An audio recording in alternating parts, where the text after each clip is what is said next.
Hello বন্ধুরা, তোমরা কেমন আছো? তোমাদের জন্য নিয়ে এসেছি আরেকটি রেসিপি।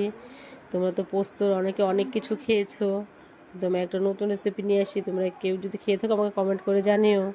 প্রথমে কড়াইতে তেল দিয়ে দেবো, তেলটা গরম হয়ে গেলে তার মধ্যে তেজপাতা, শুকনো লঙ্কা আর কালো জিরে দিয়ে দেবো।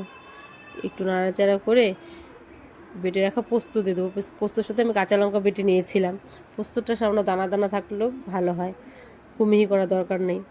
একটু ভাজা ভাজা করে নিয়ে তার মধ্যে দিয়ে দেব জিরে আর আদা বাটা। দেওয়ার পরে স্বাদ মতো নুন আর অল্প হলুদ আর সামান্য চিনি দিয়ে কিছুক্ষণ নাড়াচাড়া করে নেব।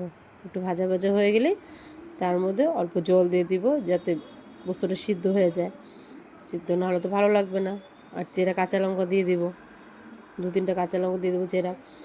দিয়ে কিছুক্ষণ গ্যাসটা সিম করে দিব, কিছু নাড়াচাড়া করে। আর এটা জলটা যখন শুকিয়ে আসবে তার সাথে তেল ছাড়তে শুরু করে দেবে। আমাদের ভাজা ভাজা করে নামিয়ে নিলে রেডি। আর এটা গরম ভাত দিয়ে খেতে খুবই ভালো লাগে। তোমার যদি ভালো লাগে থেকে লাইক করো আর কমেন্ট করো, সাবস্ক্রাইব করে দিও। Tata, by.